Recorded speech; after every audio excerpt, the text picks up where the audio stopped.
So today we're going to look at a very interesting subject called cancer. And there are two number one killers in the world today. They're neck to neck, cancer and heart disease. Are you above 50 and starting to pay more attention to your health? Well, at this age, staying healthy becomes even more important, especially when it comes to avoiding serious illnesses like cancer. But what if I told you that some of the drinks you consume regularly could quietly increase your risk of getting it? Yes, certain drinks, some of which are part of everyday life, have been linked to cancer. Unknowingly, millions of people around the world are sipping on things that slowly damage their cells and raise the chances of tumours forming. Consumption of these drinks over time can cause changes in your body that you may not even notice until it's too late. So what are these drinks and how exactly do they affect your cancer risk? Keep watching because the answers might surprise you, and this information could help you avoid a dangerous mistake. Before we begin, take a moment to comment below and let us know where you're watching from. Also, make sure to like this video and subscribe to the channel if you want to see more videos like this. Let's jump into it. Number 1, alcoholic drinks. How many Americans would be eating 90% acid, 10% alkaline? Is that true? No wonder cancer and heart disease are neck to neck for the number one killers in the world today. Far more people die from alcohol-related diseases, far more people die from tobacco-related diseases, and yet they're not banning tobacco or alcohol. Alcoholic drinks contain ethanol. The body breaks down ethanol into acetaldehyde. Acetaldehyde can damage DNA. It is classified as a known human carcinogen. Regular intake of alcoholic drinks raises the risk of several cancers. These include cancers of the mouth, throat, esophagus, liver, colon, and breast. Each year, alcohol is linked to about 740,000 new cancer cases worldwide. That number represents roughly 4% of all cancers diagnosed each year. In Europe, alcohol accounts for nearly 10% of cancer cases in men and 3% in women. In the United States, about 97,000 cancer deaths in 2020 were tied to alcohol use. A standard drink in the US contains about 14 grams of pure alcohol. For each additional 10 grams of alcohol consumed per day, the risk of breast cancer rises by about 7%. Drinking 2 to 3 standard drinks daily doubles the risk of cancers in the oral cavity and throat compared to non-drinkers. Heavy drinkers, those who take 4 or more drinks a day, face up to 6 times the risk of esophageal cancer compared to people who drink less than 1 drink per day. The way alcohol is consumed also affects risk. Binge drinking means taking 4 or more drinks for women and 5 or more for men in about 2 hours. Binge drinking creates high blood alcohol peaks. Those peaks expose tissues in the mouth and throat to large amounts of acetaldehyde. People who binge drink at least once a week have a 50% higher risk of head and neck cancers compared to regular drinkers who do not binge. Genetic factors play a role too. Around 30% of East Asians carry a variant of the ALDH2 gene that slows the breakdown of acetaldehyde.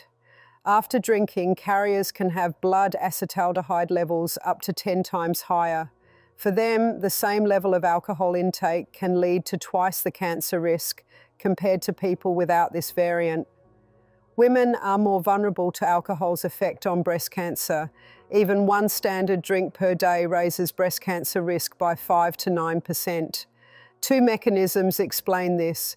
First, ethanol's conversion to acetaldehyde can bind to DNA and cause mutations. Second, alcohol raises blood estrogen levels. Estrogen can promote the growth of cells in breast tissue. Reducing cancer risk means cutting back on alcohol.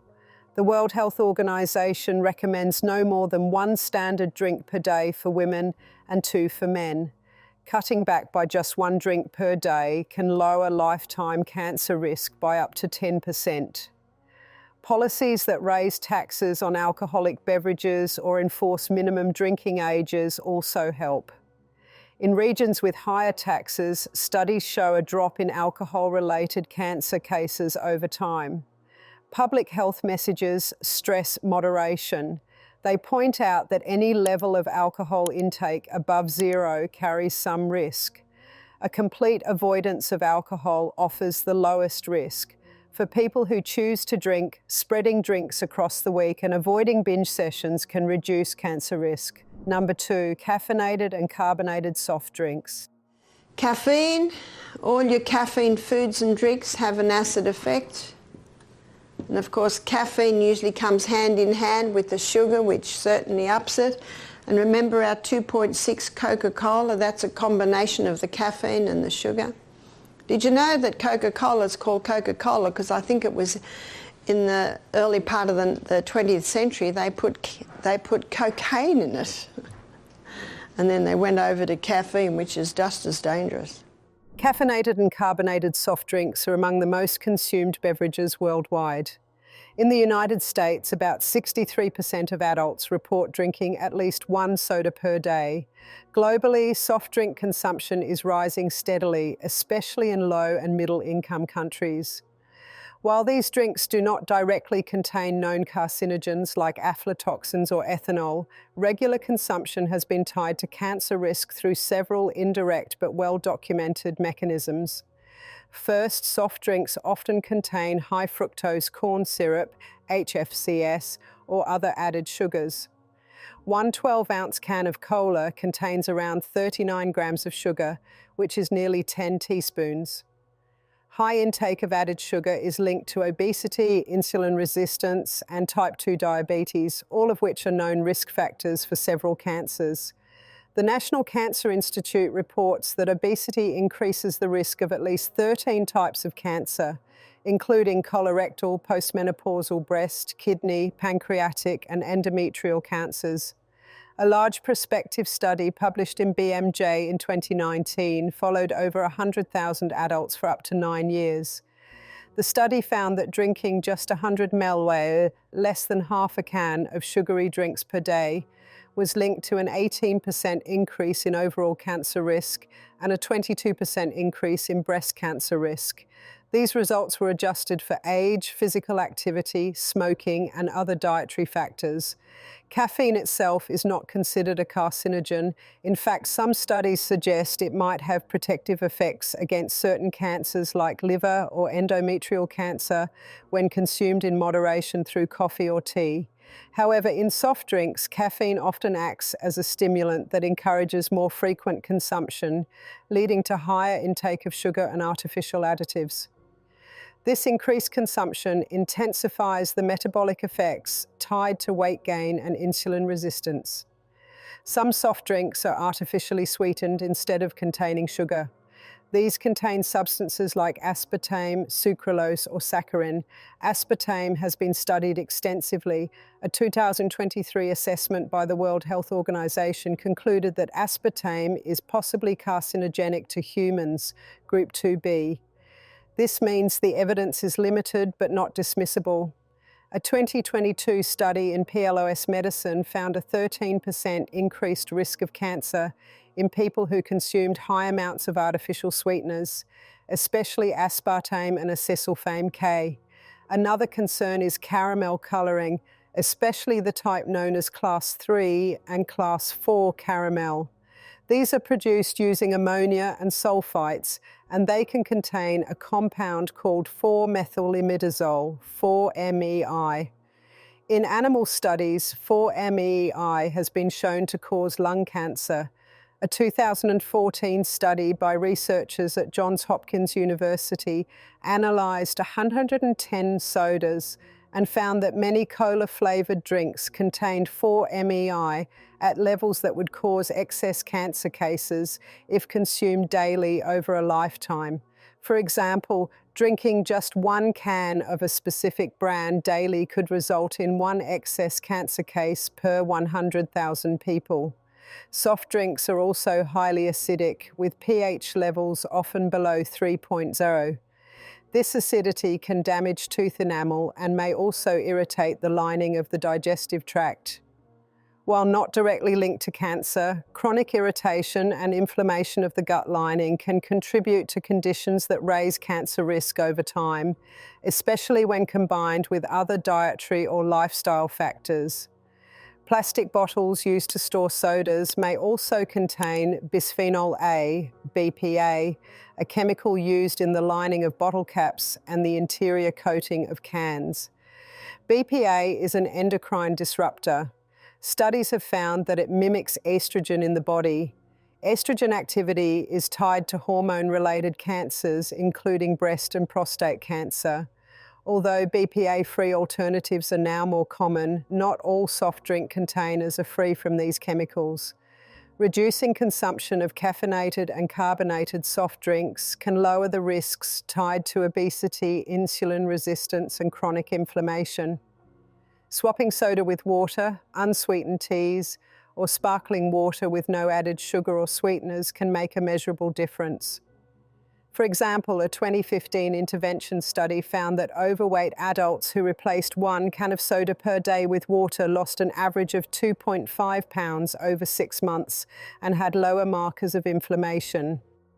Number 3, mate mate is an herbal infusion made from the leaves of the plant Ilex paraguayensis. It is very popular in Argentina, Uruguay, Paraguay, and parts of Brazil. Daily intake often exceeds 1 litre per person in heavy users. Many people sip mate at temperatures above 70 degrees Celsius. In 1991, the International Agency for Research on Cancer classified drinking mate as a Group 1 carcinogen. That rating applies to the infusion itself, independent of temperature. Research links mate to cancers of the esophagus, oral cavity, and larynx. People who drink mate 5 or more times per day have up to a 60% higher risk of esophageal cancer compared to those who do not drink it. A long-term study in Brazil followed 1,000 adults for 7 years. Among regular mate drinkers, the annual rate of esophageal cancer was 0.5%. Among non-drinkers, it was 0.2%. This difference represents a relative risk increase of 150%. The study adjusted for both tobacco and alcohol use. 2 factors drive mate's cancer risk. First, mate leaves can contain polycyclic aromatic hydrocarbons, PAHs. These form during leaf drying over open fires. PAHs are well-known carcinogens that can bind to DNA. Second, high serving temperature can injure the esophageal lining. Repeated thermal damage makes the tissue more vulnerable to PAHs. Temperature surveys show that over 80% of mate drinkers sip at 70 degrees Celsius or hotter. At those levels, each sip can cause microscopic burns in the esophageal lining. Over a day, repeated sips may lead to 0.05 millimeters or more of cumulative injury. The cycles of damage and repair can cause cell mutations that grow into tumours. Some producers have cut PAH content by changing leaf drying methods. Using indirect heat rather than open flames can reduce PAH levels by more than 90%. In one trial, people who switched to low pH mate for 6 months showed a 40% drop in biomarkers of DNA damage in their saliva. To lower thermal risk, experts advise cooling mate to below 60 degrees C before drinking. Waiting 2 to 3 minutes after pouring can achieve that. Public health agencies in Argentina and Uruguay recommend limiting daily intake to 1 litre and reducing serving temperature. Models estimate that combining lower temperatures with low pH leaves could cut mate-related esophageal cancer cases by up to 30% over 10 years. Number 4, very hot beverages. Drinking very hot beverages, tea, coffee, or infusions at temperatures above 65 degrees Celsius is classified as probably carcinogenic, Group 2A. This rating comes from the International Agency for Research on Cancer in 2016. Studies in Iran, China, and parts of South America link high-temperature drinks to esophageal cancer. One large case-control study in northern Iran included 500 esophageal cancer patients and 500 healthy controls. People who drank tea at temperatures above 70 degrees C had a 90% higher risk of developing esophageal cancer compared to those who drank at 60 degrees C or lower. The risk rose steadily for each 5 degrees C increase above 65 degrees. An experiment measured how fast hot water cools in ordinary cups. Water poured at 90 degrees C dropped to 65 degrees only after 6 minutes. Most drinkers consume their first mouthful within 2 minutes of pouring. At that point, the liquid temperature still exceeds 80 degrees. Exposing the esophagus to scalding liquid can cause thermal injury. Thermal injury triggers chronic inflammation. Ongoing cycles of cell damage and repair increase the chance of random mutations in DNA. Over time, mutated cells can multiply and form tumors. The effect does not depend on the type of drink. Coffee, herbal teas, and milk-based drinks all pose higher risk when served hot enough. A meta-analysis pooled data from 8 studies across 5 countries. It found that drinking beverages above 65 degrees C doubled the risk of esophageal cancer compared to drinking below 60 degrees C. The overall odds ratio was 2.0 after adjusting for smoking, alcohol consumption, and dietary factors. In a small randomized trial, people who waited 5 minutes before drinking hot tea had 70% less DNA damage in their esophageal cells, measured by cytological tests. This simple habit change demonstrates that small shifts can yield measurable benefits. Public health campaigns in parts of China and Iran now include warnings about scalding hot drinks. After these campaigns, average tea drinking temperatures fell from around 75 degrees C to 65 degrees C over a 5-year period. In the same regions, esophageal cancer rates declined by about 15%. To reduce thermal risk, people should wait 3 to 5 minutes after pouring hot beverages. Adding a little cold water or using a wider bottom cup can speed cooling. These steps can lower tissue injury and help prevent the mutations that lead to cancer. Number 5, aflatoxin-contaminated beverages. Aflatoxins are toxins produced by certain Aspergillus fungi. These fungi grow on crops like maize, peanuts, and oilseeds when storage conditions are warm and humid. Up to 25% of stored maize and peanuts in some regions can carry high aflatoxin levels. When these ingredients are used to make traditional beers, porridges, or fresh juices, aflatoxins can pass into the drinks. Aflatoxin B1 is one of the most potent natural carcinogens. The International Agency for Research on Cancer classifies it as a Group 1 carcinogen. Chronic exposure to aflatoxins mainly leads to liver cancer or hepatocellular carcinoma. Worldwide, aflatoxins contribute to an estimated 25,000 to 155,000 new liver cancer cases each year. In parts of sub-Saharan Africa and Southeast Asia, aflatoxin levels in staple foods often exceed 20 micrograms per kilogram. This is more than 10 times the 2 micrograms per kilogram limit set by the Codex Alimentarius. In one field study in Kenya, traditional maize beer contained up to 12 micrograms of aflatoxin per litre.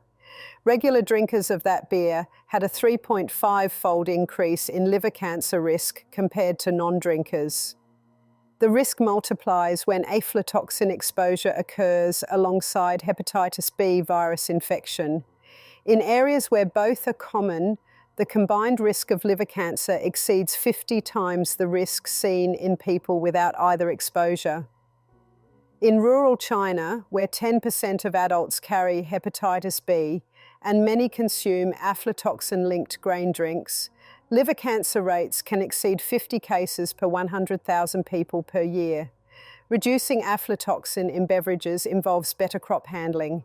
Solar dryers can lower grain moisture below 13%, which prevents fungal growth. Sorting, washing, and mechanical decontamination before brewing can cut toxin levels by up to 70%. At the point of use, Peel-off filters can remove more than 90% of aflatoxins from liquids. Governments in affected regions have set maximum limits for aflatoxin in food and drink. In Brazil, a 5 micrograms per kilogram limit applies to maize-based products. After Brazil enforced stricter rules in 2011, shipments of maize exceeding 10 micrograms per kilogram dropped by 80%. Over the next 5 years, liver cancer rates in those areas fell by about 10%. Education programs have also made an impact. Farmers trained in improved drying and storage techniques reported a 50% reduction in post-harvest losses. Their households showed a 40% drop in biomarkers of aflatoxin exposure in blood tests. By combining better storage, processing and regulation, regions that once faced high levels of aflatoxin-related liver cancer are making steady progress. Continued investment in training and infrastructure can further cut exposure and lower cancer risk over time. If you found this information helpful, make sure to give the video a like and share it with someone who might need to hear it. Cutting back on these drinks doesn't mean giving up everything you enjoy. It's about making smarter choices that protect your long-term health. Thanks for watching, and don't forget to subscribe for more science-backed health tips. Stay informed, stay healthy, and we'll see you in the next one.